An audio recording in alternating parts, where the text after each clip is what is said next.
Hello, എല്ലാവർക്കും നമസ്കാരം. എല്ലാവർക്കും സനൂസ് അക്കാഡമിയിലേക്ക് സ്വാഗതം. അപ്പം നമ്മൾ ഇന്ന് പഠിക്കാൻ പോകുന്നത് മേരി റിച്ച്മണ്ടും മറ്റ് ഇമ്പോർട്ടൻ്റ് ആയിട്ട് സോഷ്യൽ വർക്കിലുള്ള കുറച്ച് പേഴ്സണാലിറ്റീസിനെ കുറിച്ചിട്ടുള്ള, അതായത് ക്വസ്റ്റ്യൻ പേപ്പറിൽ റിപ്പീറ്റഡ് ആയിട്ട് കാണപ്പെടുന്ന കുറച്ച് പേരുകൾ, നമുക്ക് പരിചയമുള്ള പേരുകളാണ് ഇന്ന് ഞാൻ എടുത്തിരിക്കുന്നത്.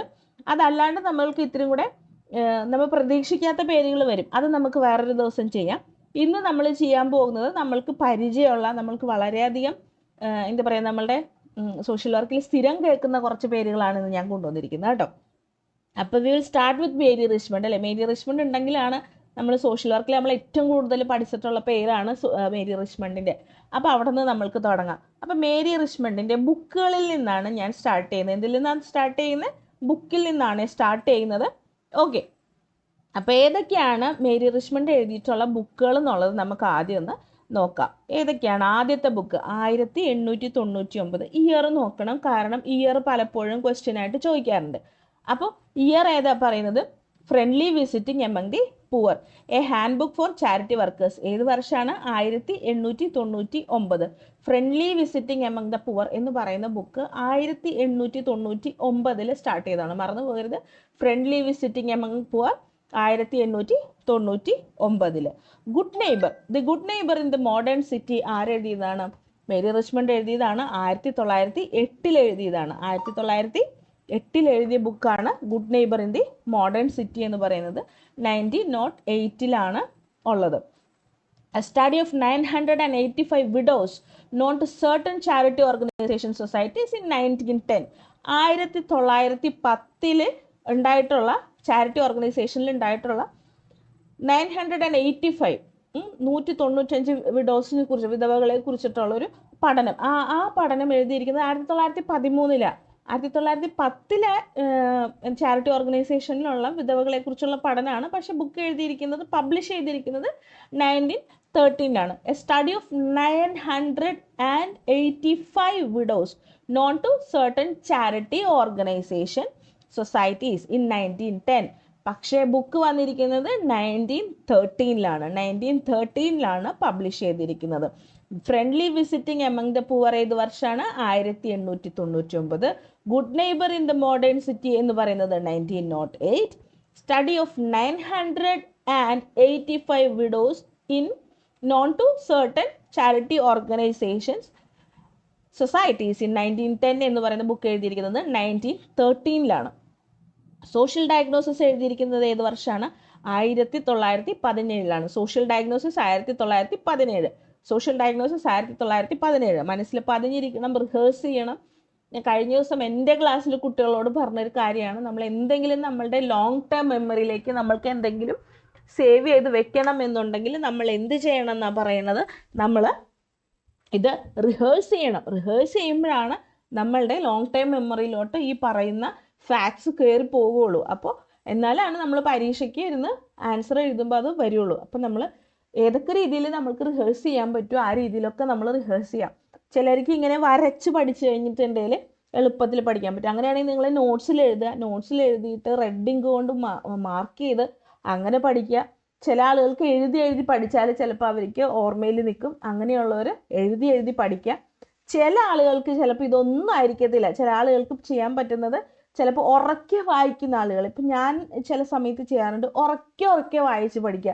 അപ്പോൾ കുറേ സമയം നമ്മൾ അങ്ങനെ റിഹേഴ്സ് ചെയ്യുമ്പോൾ നമ്മളുടെ ലോങ് ടൈം മെമ്മറിയിലേക്ക് ഈ ഫാക്ട്സ് പോയിക്കോളും. അപ്പോൾ അങ്ങനെ പഠിക്കാനുള്ളവർ അങ്ങനെ പഠിക്കുക കേട്ടോ. വാർ ആൻഡ് ഫാമിലി സോളിഡാരിറ്റി എന്ന് പറയുന്ന ബുക്ക് മേരി റിച്ച്മണ്ടിൻ്റെ തന്നെ 1918 ആ ബുക്ക് വന്നിരിക്കുന്നത്. വാർ ആൻഡ് ഫാമിലി സോളിഡാരിറ്റി, ബുക്കിൻ്റെ പേരെന്താണ്? War and family solidarity. 1918 ആ ബുക്ക് വന്നിരിക്കുന്നത്. ഓക്കെ, അപ്പോൾ what is social work and social case work and introductory description എന്ന് പറയുന്ന ബുക്ക് വരുന്നത് 1922. ഒന്നും കൂടെ നോക്കാം. നമ്മൾ friendly visiting among the poor പറയുന്നത് 1899. The good neighbour in the modern city വരുന്നത് 1908. Study of 985 widows known to certain charity organizations societies in 1910 എന്ന് പറയുന്ന ബുക്ക് വരുന്നത് 1913 സോഷ്യൽ ഡയഗ്നോസിസ് വരുന്നത് 1917, വാർ ആൻഡ് ഫാമിലി സോളിഡാരിറ്റി വരുന്നത് 1918, what is social case work വരുന്നത് 1922. അപ്പം ഇത്രയുമാണ് മേരി റിച്ച്മണ്ടിൻ്റെ ബുക്കുകൾ എന്ന് പറയുന്നത്. ഇനി കൺഫ്യൂസ് ചെയ്യിപ്പിക്കാൻ പാകത്തിനുള്ള 1922 ബുക്ക് കഴിഞ്ഞാൽ നമ്മളെ പിന്നെ തന്നിരിക്കുന്ന 2 ബുക്കുകൾ നമ്മളെ കൺഫ്യൂസ് ചെയ്യിപ്പിക്കാൻ വേണ്ടി വരുന്ന 2 ക്വസ്റ്റ്യൻസ് ആണ് ഇനി നമ്മൾ പറയുന്നത്. From charity to social work, Mary E Richmond and creation of an American profession. From charity to social work എന്ന് കേൾക്കുമ്പോൾ തന്നെ നമ്മൾ അറിയാണ്ട് ഓടിപ്പോയി മേരി റിച്ച്മണ്ടിൽ നമ്മൾ ക്ലിക്ക് ചെയ്യാം. From charity to social work, Mary Richmond and the creation of an American profession എന്ന് പറഞ്ഞിരിക്കുന്ന ബുക്ക് എഴുതിയിരിക്കുന്നത് എലിസബത്ത് എൻ ആഗ്നോയാണ്. ആരാണ്? Elizabeth N Agnew. ഇനി അടുത്ത ബുക്കുണ്ട്, from charity to social work in England and USA, United States എന്ന് പറയുന്ന ബുക്ക് എഴുതിയിരിക്കുന്നത് ആരാണ്? കാതലിൻ വുഡ്രോഫ് ആണ്. Kathleen Woodroofe. അപ്പം from charity to social work എന്ന് പറയുന്ന ബുക്ക് കാണുമ്പോൾ തന്നെ നമ്മൾ പെട്ടെന്ന് ആൻസർ എഴുതരുത്, മുഴുവൻ വായിക്കുക. From charity to social work, അതിൽ മേരി റിച്ച്മണ്ടിൻ്റെ പേര് മെൻഷൻ ചെയ്തിട്ടുണ്ടെങ്കിൽ അത് എലിസബത്ത് എൻ ആഗ്നോയാണ്. മേരി റിച്ച്മണ്ടിൻ്റെ പേര് എഴുതിയിട്ടില്ല, ഇംഗ്ലണ്ടും US എന്ന് മാത്രമേ അതിൽ കൊടുത്തിട്ടുള്ളെങ്കിൽ അത് കാതലിൻ വുഡ്രോഫ് ആണ് എഴുതിയിരിക്കുന്നത്. കാതലിൻ വുഡ്രോഫ് കേട്ടോ. ഓക്കെ, ഇനി നമ്മൾക്ക് മേരി റിച്ച്മണ്ടിനെ കുറിച്ചിട്ടുള്ള കുറച്ച് കാര്യങ്ങൾ നമ്മൾ ജസ്റ്റ് ഒന്ന് നോക്കാം. She is considered as the first professional social worker in USA. USA first professional social worker എന്നറിയപ്പെട്ടിരുന്നത് ആരാണ്? മേരി റിച്ച്മണ്ട് ആണ്. USA first professional social worker എന്നറിയപ്പെടുന്നത്. She was a practitioner, teacher and theoretician of charity organisation societies. Practitioner, teacher and theoretician of community എന്ന് അറിയാണ്ട് വരികയാണ്. Community അല്ല, charity organisation societies. COS എന്ന് പറഞ്ഞാൽ ചാരിറ്റി ഓർഗനൈസേഷൻ സൊസൈറ്റീസ് ആണ്. Okay. Advocated for the establishment of training school for social workers. Social വർക്കേഴ്സിന് പ്രോപ്പറായിട്ടൊരു training കൊടുക്കണം എന്ന് വാദിക്കുകയും അതിനുവേണ്ടി അങ്ങനെ ഒരു സോഷ്യൽ വർക്കിന് വേണ്ടിയിട്ടുള്ളൊരു സ്കൂൾ സ്റ്റാർട്ട് ചെയ്യാൻ വേണ്ടിയിട്ട് എന്ത് ചെയ്ത ആളാണ്? അഡ്വക്കേറ്റ് ചെയ്തിട്ടുള്ള ഒരു വ്യക്തിയാണ് ആര് പറയുന്നത്? മേരി റിച്ച്മണ്ട് എന്ന് പറയുന്നത്. Teacher of New York school of philanthropy. അപ്പോൾ അവിടെയാണ് ആദ്യമായിട്ട് സോഷ്യൽ വർക്കിന് ട്രെയിനിങ് കൊടുക്കുന്നത്.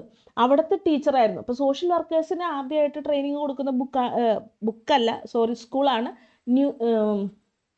ന്യൂ ഇയർ എന്നൊക്കെ. എനിക്ക് ഇന്ന് എന്തോ പ്രശ്നമുണ്ട്, പക്ഷെ ഇതിലൊരു ചെറിയ ഇത് വരുന്നുണ്ട്. Teacher of New York school of philanthropy. Teacher of New York school of philanthropy കേട്ടോ.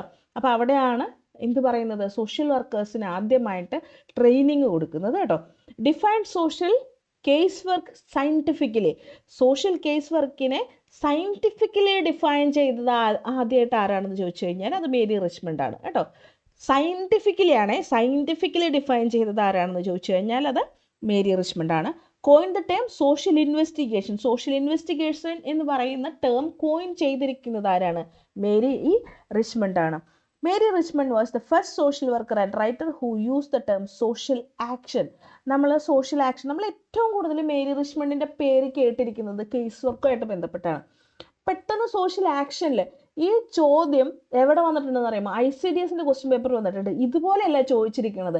സോഷ്യൽ ആക്ഷൻ്റെ ഡെഫിനേഷൻ കൊടുത്തിട്ട് ഇതാരാണ് ഡിഫൈൻ ചെയ്തിരിക്കണതെന്ന് ചോദിച്ചിട്ടുണ്ട് ICDSന്റെ ഒരു ക്വസ്റ്റ്യൻ പേപ്പറിൽ. ഓക്കെ.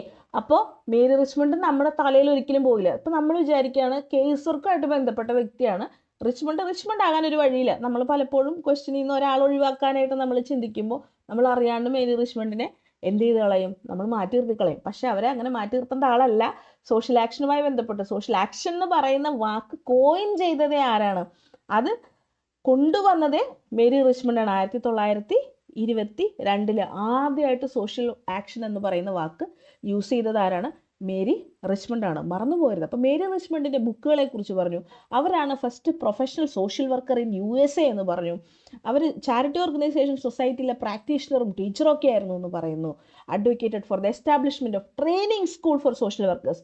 സോഷ്യൽ വർക്കേഴ്സിന് ട്രെയിനിങ് സ്കൂൾ വേണമെന്ന് അദ്ദേഹം പറഞ്ഞു. അതുപോലെ തന്നെ ന്യൂയോർക്ക് സ്കൂൾ ഓഫ് ഫിലാന്ത്രോപ്പിയിലെ ടീച്ചറായിരുന്നു ആര്? നമ്മുടെ മേരി റിച്ച്മണ്ട് എന്ന് പറയുന്നത്. She define social case work scientifically define ചെയ്തത് ആരാണ്? മേരി റിച്ച്മണ്ട് ആണ്. She coin the term social investigation എന്ന് പറയുന്ന ടേം കോയിൻ ചെയ്തത് ആരാണ്? മേരി റിച്ച്മണ്ട് ആണ്. നമ്മൾ ഒരിക്കലും ശ്രദ്ധിക്കാതെ പോകുന്ന ഒരു കാര്യമാണ് സോഷ്യൽ ആക്ഷനുമായിട്ട് മേരി റിച്ച്മണ്ടിന് ബന്ധമുണ്ടെന്നുള്ളത്. അപ്പം മേരി റിച്ച്മണ്ട് ആണ് ആദ്യമായിട്ട് സോഷ്യൽ ആക്ഷൻ എന്ന വാക്ക് ഉപയോഗിക്കുന്നത്. ഏത് വർഷമാണ്? 1922 എന്ത് ചെയ്യുന്നത്? സോഷ്യൽ ആക്ഷൻ എന്ന വാക്ക് ആദ്യമായിട്ട് മേരി റിച്ച്മണ്ട് ഉപയോഗിക്കുന്നത് കേട്ടോ. Mary Richmond in her book social diagnosis describe 3 basic categories in theory of social work practice. എന്തൊക്കെയാണ്? ഇൻവെസ്റ്റിഗേഷൻ നടത്തണം, ഡയഗ്നോസിസ് ചെയ്യണം, ട്രീറ്റ്മെൻറ്റ് ചെയ്യണം എന്നൊക്കെ പറഞ്ഞിരിക്കുന്നത് ആരാണ്? സോഷ്യൽ ഡയഗ്നോസിസ് എന്ന് പറയുന്ന മേരി റിച്ച്മണ്ടിൻ്റെ ബുക്കിൽ അദ്ദേഹം എഴുതി വെച്ചിരിക്കുകയാണ്. അദ്ദേഹം എന്നറിയാതെ വരുന്നതാണ്. അപ്പോൾ അവർ എഴുതി വെച്ചിരിക്കുകയാണ് investigation or fact finding, diagnosis, treatment. അപ്പോൾ ഒരു വ്യക്തി നമ്മുടെ അടുത്ത് വന്നു കഴിഞ്ഞാൽ ഇൻവെസ്റ്റിഗേഷൻ നടത്തണം, അതുമായി ബന്ധപ്പെട്ടൊരു ഡയഗ്നോസിസ് ഉണ്ടാക്കണം, then you plan for the treatment എന്ന് പറഞ്ഞിരിക്കുന്നത് ആരാണ്? മേരി റിച്ച്മണ്ട് ആണ് കേട്ടോ. അപ്പം ഒരിക്കലും അത് മറന്നു പോകാൻ പാടില്ല. Social diagnostic model was developed by Mary Richmond. Social diagnostic model ആരുടെയാണ്? മേരി റിച്ച്മണ്ട് ആണ്. ഏത് തിയറിനെ ബേസ്ഡ് ആണ് ഡയഗ്നോസ്റ്റിക് സ്കൂൾ പ്രവർത്തിക്കുന്നത്? ഫ്രോയിഡിയൻ തിയറി ഓഫ് സൈക്കോ അനാലിസിസിനെ ബേസ് ചെയ്തിട്ടാണ് എന്ത് വർക്ക് ചെയ്യുന്നത്? ഡയഗ്നോസ്റ്റിക് സ്കൂൾ വർക്ക് ചെയ്യുന്നത്. ഓക്കെ, ഇനി മേരി റിച്ച്മണ്ട് കൊടുത്തിരിക്കുന്ന കുറച്ച് ഡെഫിനിഷൻസ് നമുക്ക് നോക്കാം. അപ്പോൾ സോഷ്യൽ കേസ് വർക്കിനെ ഡിഫൈൻ ചെയ്തിട്ടുണ്ട്. Social casework may be defined as the art of doing different things with different people, cooperating with them to achieve some of their own and society's betterment. അപ്പോൾ അവരുടെ ബെറ്റർമെൻറ്റിന് വേണ്ടിയിട്ടും സൊസൈറ്റിയുടെ ബെറ്റർമെൻറ്റിന് വേണ്ടി art of doing different things with different people എന്ന് പറയുന്നത്. അപ്പോൾ art of doing different things with different people, cooperating with them to achieve some of their own and society's betterment എന്ന് സോഷ്യൽ കേസ് വർക്കിനെ ഡിഫൈൻ ചെയ്തിരിക്കുന്നത് Mary Richmond ആണ്. അപ്പോൾ social case work may be defined as art of doing different things with different people. ഈ വാക്കുകളൊന്ന് നിങ്ങൾ മനസ്സിലോട്ട് അങ്ങോട്ട് പതിപ്പിച്ചേക്കാം. Art of doing different things with different people എന്ന് പറഞ്ഞിരിക്കുന്നത് ആരാണ്? ആർട്ട് ഓഫ് എന്ന് പറഞ്ഞ് സ്റ്റാർട്ട് ചെയ്യുന്ന വേറെ ഡെഫിനിഷൻസ് ഉണ്ട്. അപ്പോൾ art of doing different things with different people എന്ന് പറഞ്ഞിരിക്കുന്ന ഡെഫിനിഷൻ പറഞ്ഞിരിക്കുന്നത് മേരി റിച്ച്മണ്ട് ആണ്. 1917 ആ ഡെഫിനിഷൻ കൊടുത്തിരിക്കുന്നത്. Sorry. Social case work is the art of bringing about better adjustments in social relationship of individual men or women or children എന്ന് പറയുന്നത് 1917 വന്നപ്പോഴേക്കും art എന്ന് തന്നെ ഡിഫൈൻ ചെയ്തിരിക്കുന്നത്. പക്ഷെ മാറ്റിയിരിക്കുന്നത് എന്താണ്? Bringing about better adjustment in the social relationship of individual.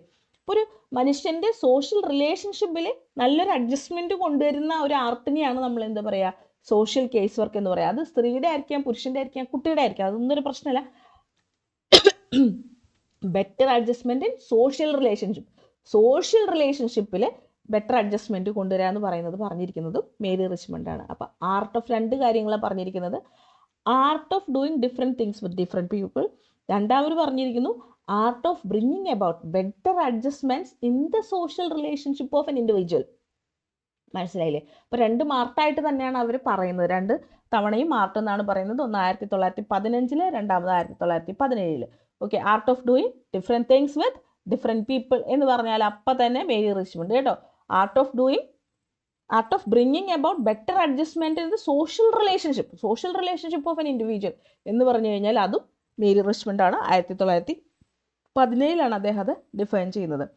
ഇനി അടുത്തത് social work means those process.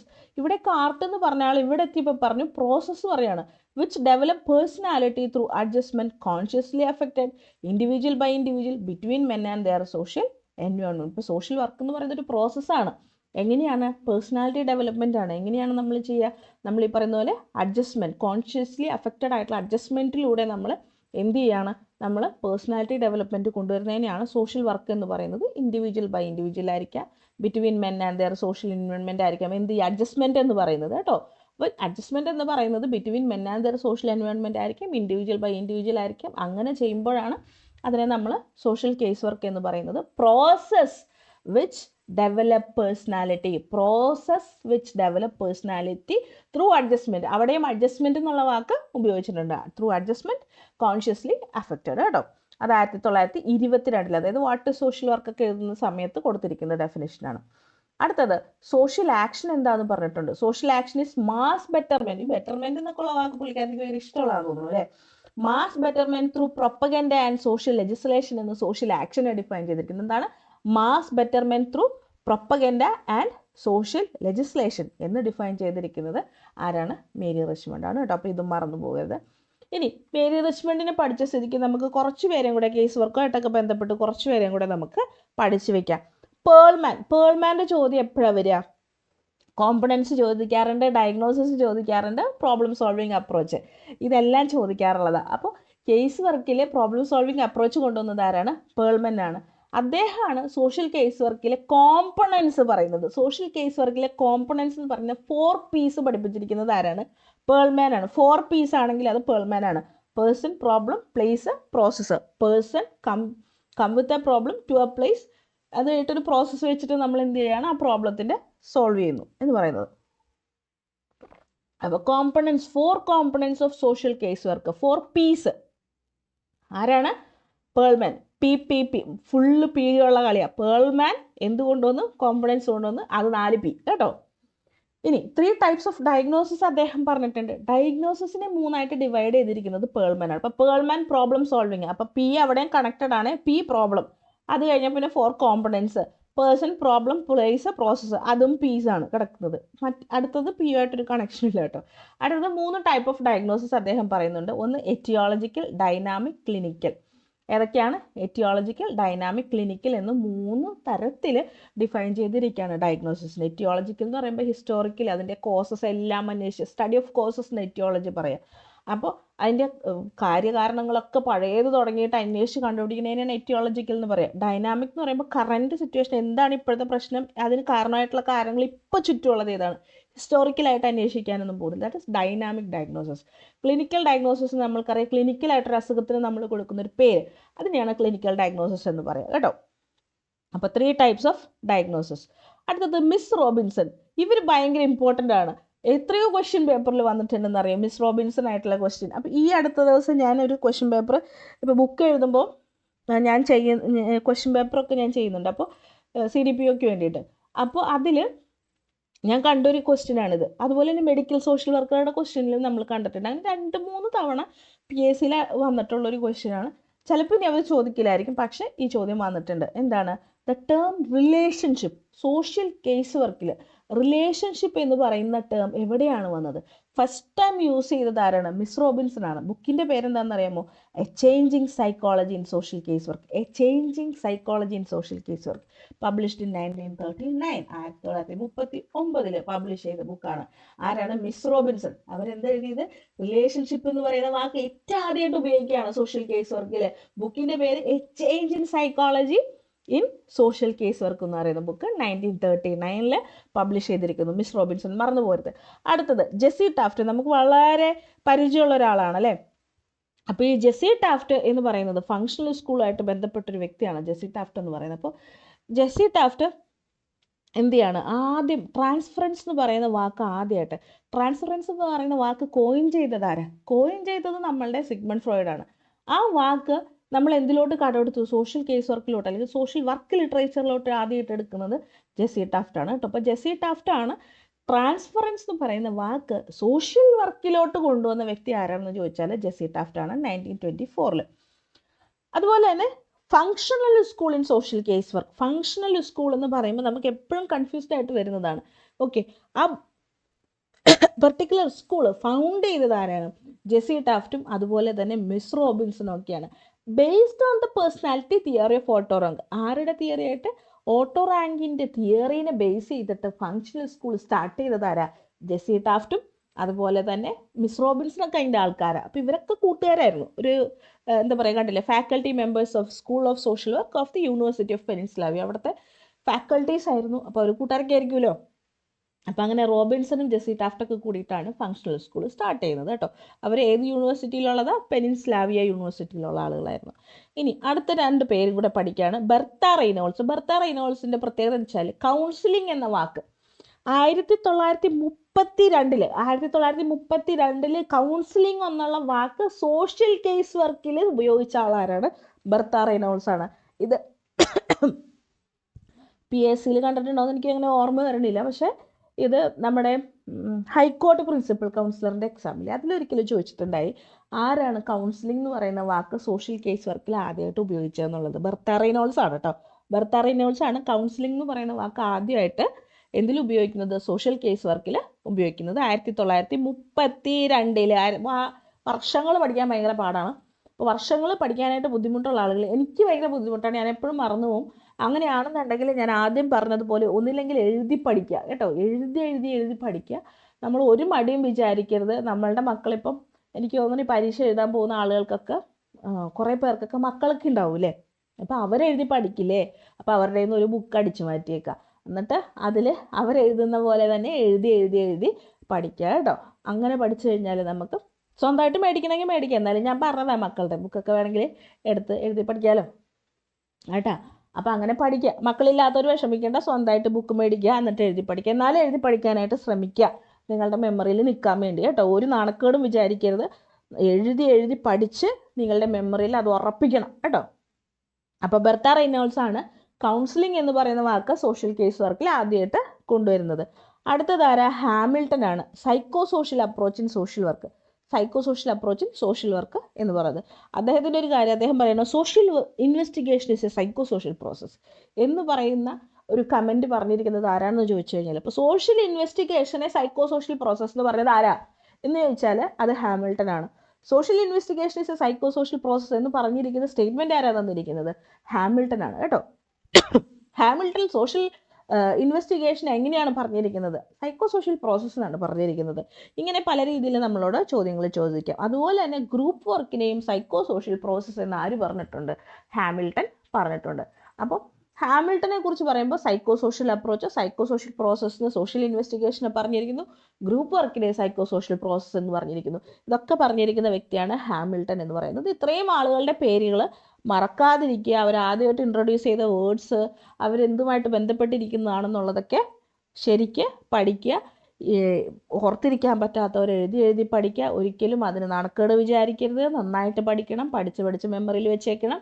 നമുക്കൊരു പ്രശ്നമുണ്ട്, നമുക്ക് അറിയാമെന്ന് തോന്നിക്കഴിഞ്ഞാൽ പിന്നെ നമ്മൾ തിരിഞ്ഞു നോക്കത്തില്ല. സോഷ്യൽ വർക്കല്ലേ, ഞാൻ പഠിച്ചിരിക്കുന്നതാണ് എന്ന് വിചാരിച്ച് നമ്മൾ തിരിഞ്ഞു നോക്കാതിരിക്കാറുണ്ട്. ബട്ട് അങ്ങനെ ചെയ്യരുത്. വീണ്ടും വീണ്ടും പഠിക്കണം, വീണ്ടും വീണ്ടും വായിക്കണം. മെമ്മറിയിൽ അത് എപ്പോഴും ഉണ്ടെന്ന് നമ്മൾ ഉറപ്പ് വരുത്തിയിട്ട് വേണം നമ്മൾ പരീക്ഷയ്ക്ക് പോകാനായിട്ട് കേട്ടോ. അപ്പോൾ ഇത്രയും പഠിക്കുക. കുറച്ചേ ഉള്ളൂ ഇന്ന്, പക്ഷേ ഇതെല്ലാം എനിക്ക് തോന്നുന്നു മെജോറിറ്റി ആൾക്കാരും ഇത് കുറേ തവണ പഠിച്ചതായിരിക്കാം. പക്ഷെ എന്നാലും ഞാനത് കൊണ്ടുവരികയാണ്, വീണ്ടും നിങ്ങളെ റിമൈൻഡ് ചെയ്യിപ്പിക്കുകയാണ്. സോ ദാറ്റ് നിങ്ങൾ ഇതിൽ കൂടുതൽ കോൺസെൻട്രേറ്റ് ചെയ്ത് വീണ്ടും വീണ്ടും അതെല്ലാം നിങ്ങളുടെ മെമ്മറിയിൽ പൊടി തട്ടിയൊക്കെ എടുത്ത് സൂക്ഷിച്ച് അടുക്കി ലോങ് ടൈം മെമ്മറിയിൽ സൂക്ഷിച്ച് വെച്ചേക്കുക കേട്ടോ. ഓക്കെ, അപ്പോൾ ഇന്നത്തേക്ക് ഇത്രയേ ഉള്ളൂ. അപ്പം ക്ലാസ് കാണുന്നവരെ തീർച്ചയായിട്ടും ഇത് ഷെയർ ചെയ്യണം, സബ്സ്ക്രൈബ് ചെയ്യണം, പിന്നെ ബെൽ ബട്ടൺ അമർത്തണം, ലൈക്ക് ചെയ്യണം. അങ്ങനെയുള്ള ഒരുപാട് കാര്യങ്ങളൊക്കെ ചെയ്യുക കേട്ടോ. Thank you so much.